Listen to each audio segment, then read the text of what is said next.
Hi guys, I'm back with Jump.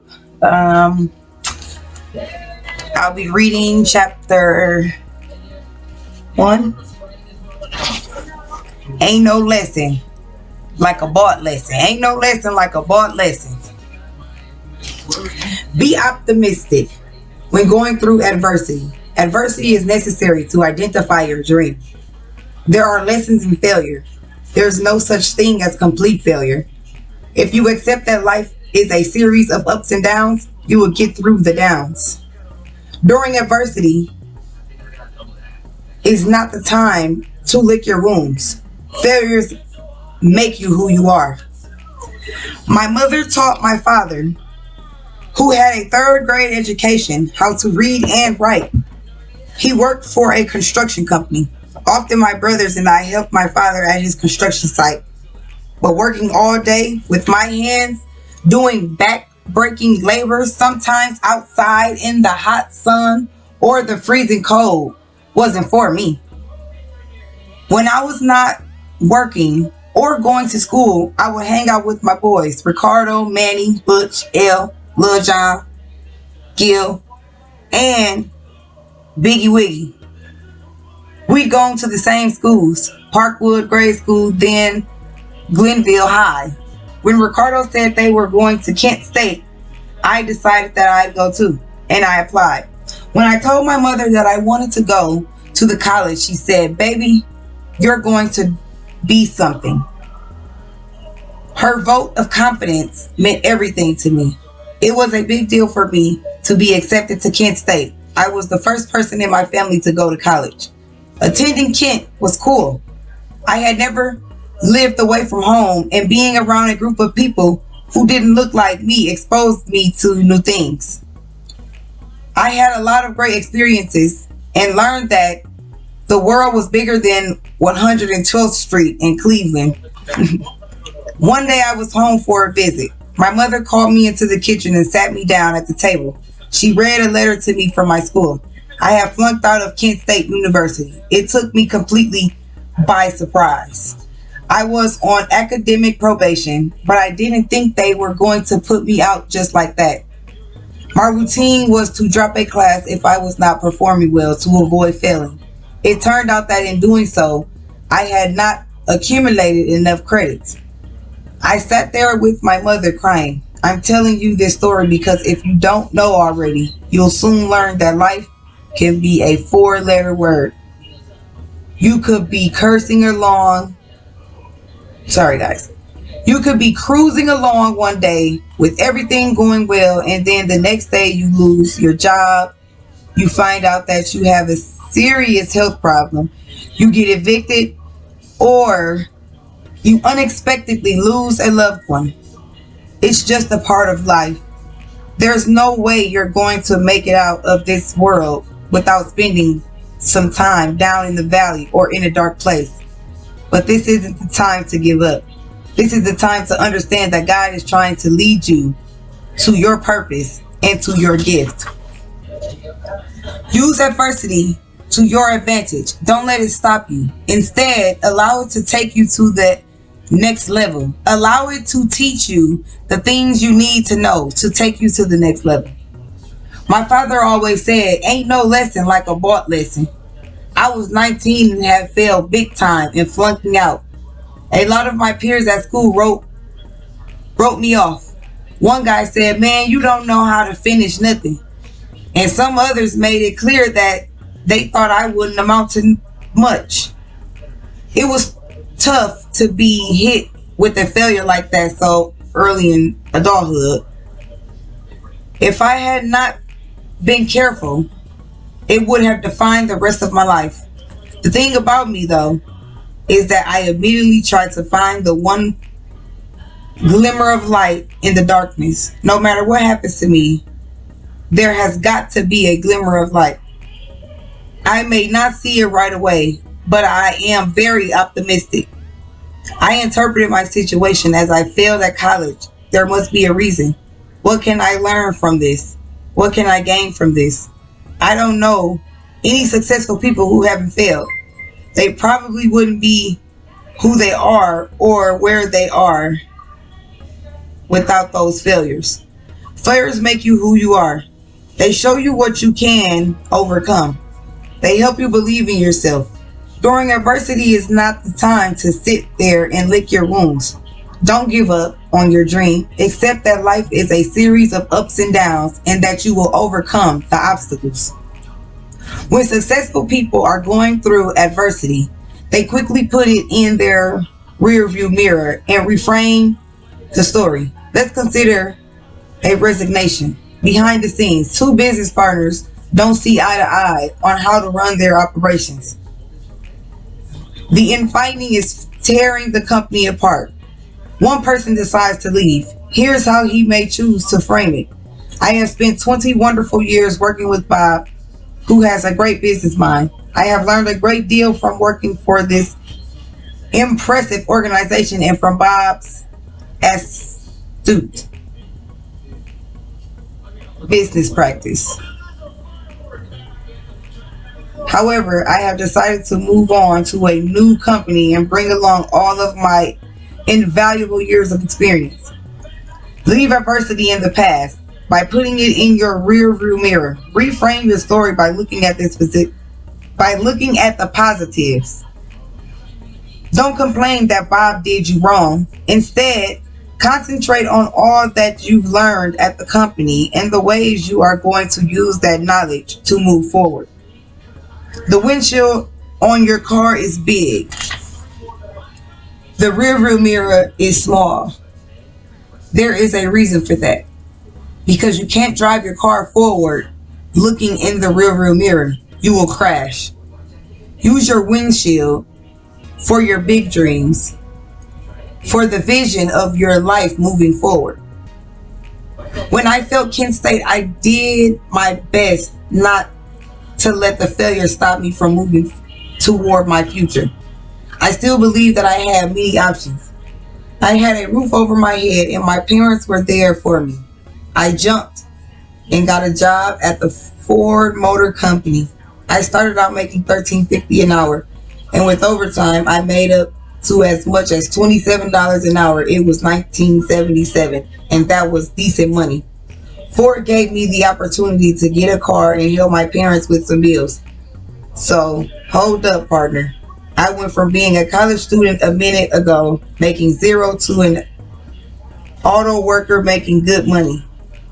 I think that was one of my first realizations that struggle and abundance are connected. The struggle comes along with the abundance. It's been my experience that you'll usually enjoy abundance in some form and endure struggle at the same time. Growth is all about struggle and abundance. Every successful person will tell you that with more success comes more responsibility, more struggle, more adversity. So if you expect to have more, to do more, you have to step up. It's a part of the journey. Deep down, the fact that I was no longer a college student bugged me. It really did.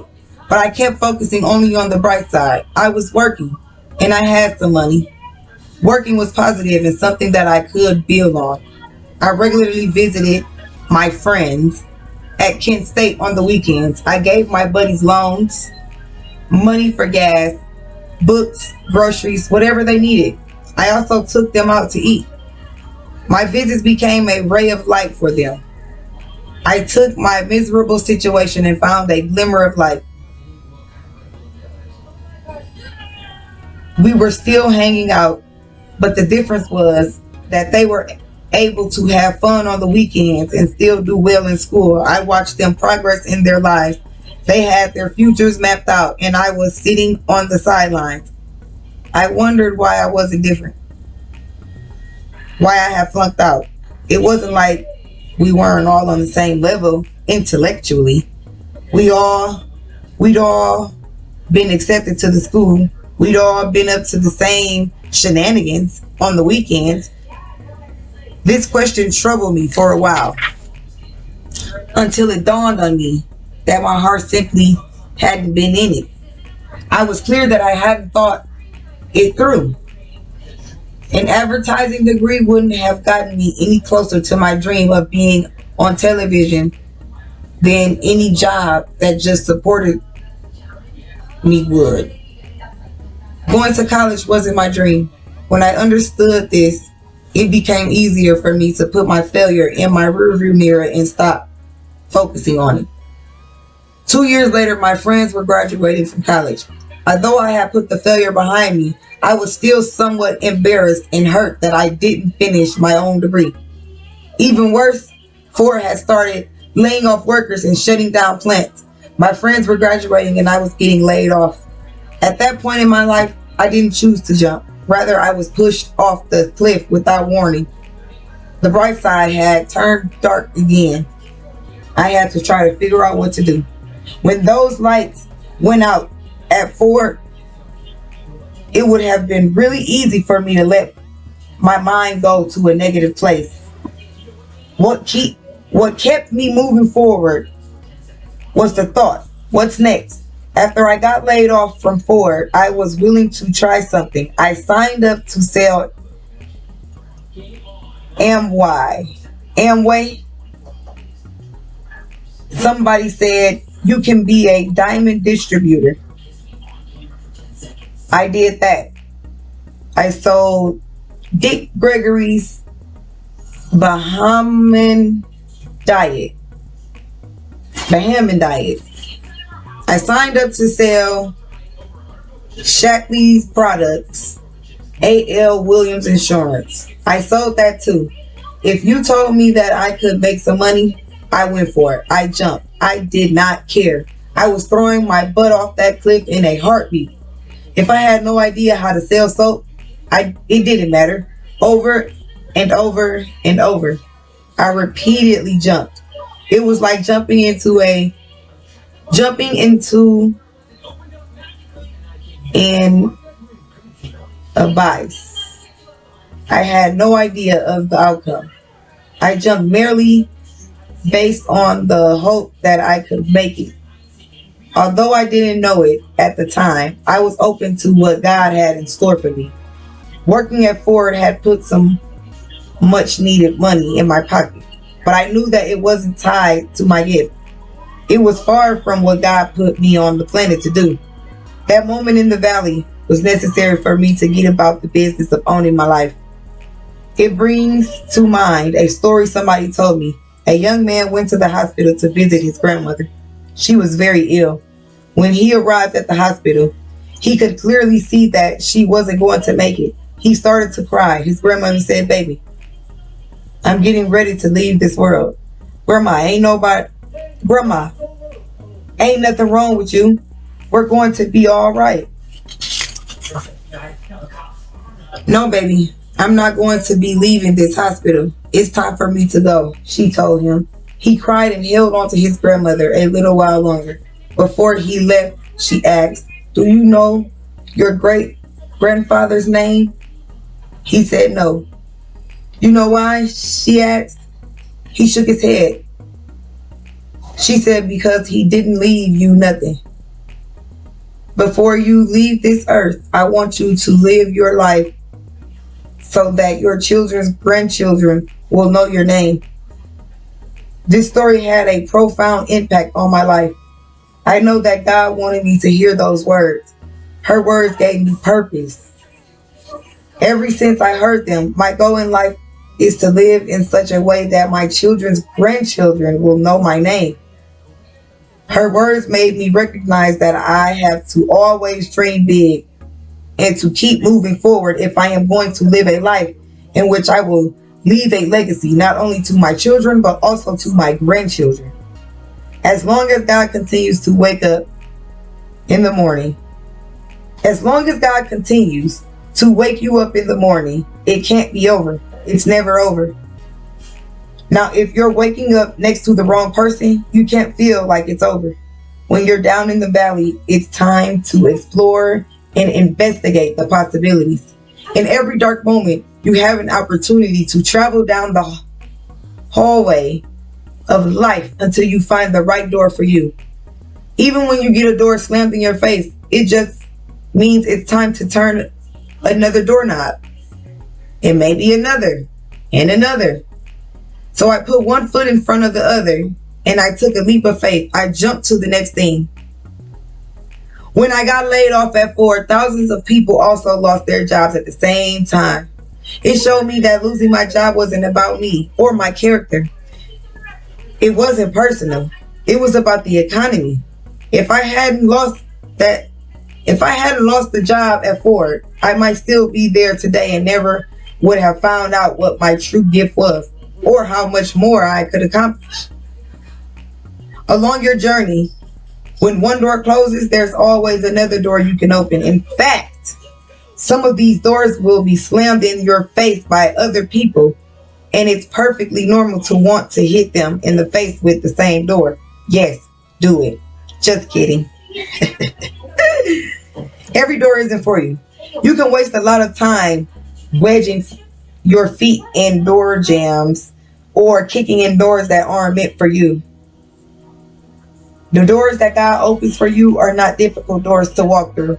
You can feel when God brings the right things in your life at the right time because it's effortless and smooth sailing.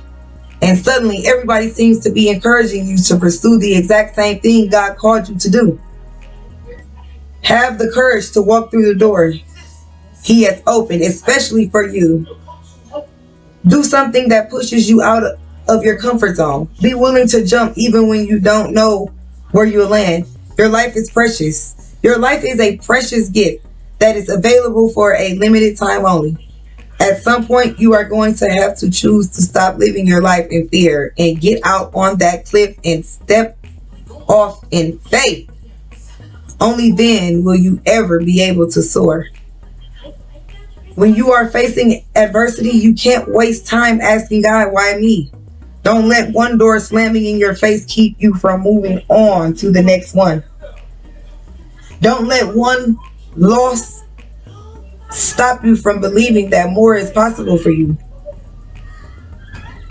Colonel Sanders opened the first Kentucky Fried Chicken restaurant when he was 62 years old. Nobody believed that he could do it. KFC is now the business model for all other chicken franchises. Why? Because he never gave up. You've got to have a piece of God to hold on to when things get bad. The difficulties you are going through now are actually helping you become the person you need to be later on to appreciate your forthcoming riches. I had to go through every single one of those challenging experiences in my life to turn me into the man I am today.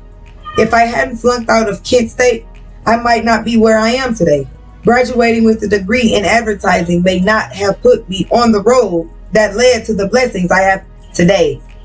Lessons like these have taught me time and time again that nothing worth having is simple or straightforward. You can pick anything that you have gone through or wanted and find the truth in that statement. I have found that life is a series of setbacks, but a setback can be an opportunity. It can put you in the position to overcome your gift. Setbacks are temporary. There's not a single living soul who will not have to make a comeback after being sidetracked from his or her journey. You may even have to make more than 1 or 2 or 10. As you travel through life, you have to believe that God's plan for you is greater than any plan you could ever come up with. But to reach it, you'll have to walk on a road filled with adversity, a road filled with struggle, but also with abundance. Life is going to get bad sometimes. You will make poor choices. You will fail. You will lose hope and maybe want to give up. If you jump and trust that He will be there to help you soar, there is nothing you cannot achieve.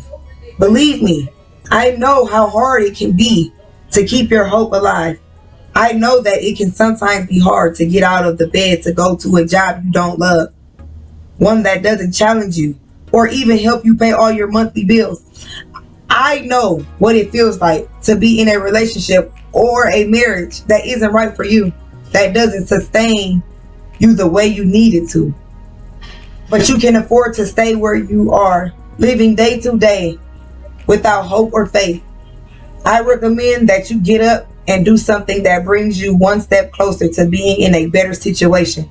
I encourage you to trust in yourself, in your gift, and in God. All right, guys. I've made it to my 20-minute mark. And this will be a 2-segment video for chapter 1. We are on page 16. We just finished 16. 17 will be started on the next video. And I just want to talk about what I read. So,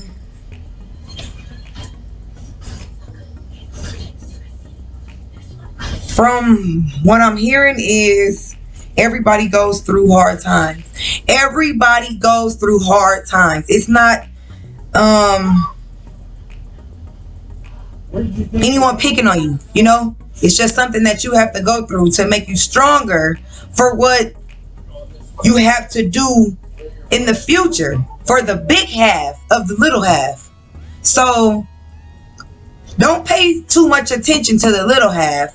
As the little halves continue to break, fix them in a big way. Fix them in a big way. Always know that there's more and try to find it. Go for more, guys. It's more out there. And I believe it. And I've always believed it. Since the day I was a kid. And I told my mom I'll be the one to give her everything. I told her, guys. So just know, it's always a way. So just stay motivated and dedicated, and you'll be able to get it. Motivated and dedicated, guys. Like and subscribe, and continue the journey on Read and Jump. Thanks, guys. Appreciate you. Also, enjoy your wonderful life. Thanks.